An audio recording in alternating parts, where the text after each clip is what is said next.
and be with you all wherever you are.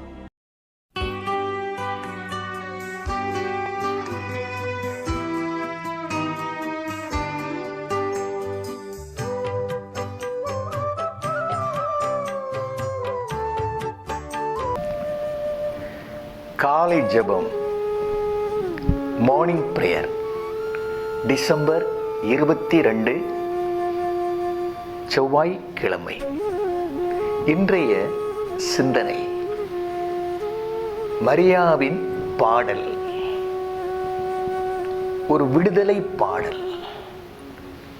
ஒரு மனித வாழ்விலே இடம்பெற வேண்டிய ஒரு பாடல்.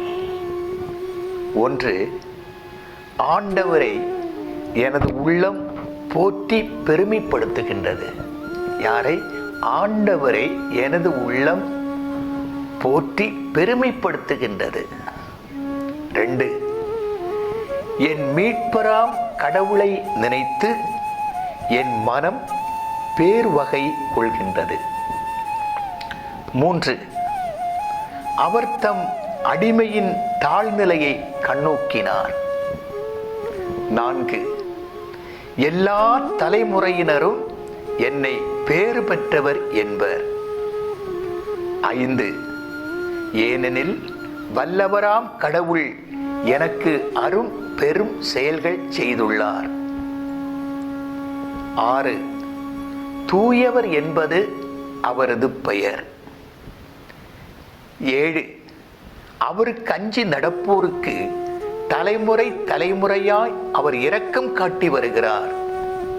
8, அவர் தம் தோள் வலிமையை காட்டியுள்ளார். 9, உள்ளத்தில் செருக்குடன் சிந்திப்போரை சிதறடித்து வருகிறார். 10, வலியோரை அரியணென்று தூக்கி எறிந்துள்ளார். 11, தாழ்நிலையில் இருப்போரை உயர்த்துகின்றார். 12, பசித்தோரை நலங்களால் நிரப்பியுள்ளார். 13, செல்வரை வெறுங்கையராய் அனுப்பிவிடுகிறார். 14, மூதையாருக்கு உரைத்தபடியே அவர் அப்ரஹாமையும் அவர் தம் வழிமரபினரையும் என்றென்றும் இரக்கத்தோடு நினைவில் கொண்டுள்ளார். 15, தம் ஊழியராகிய இஸ்ரேலுக்கு துணையாக இருந்து வருகிறார். இந்த மரியாளுடைய உள்ளத்தின் ஆழத்திலே தூயாவியினால் உந்தப்பட்டு வெளிப்படுத்திய இந்த பாடலை நாம் இப்பொழுது கேட்டு இதனுடைய ஆசிரை பெறுவோம். ஆமேன். God bless you.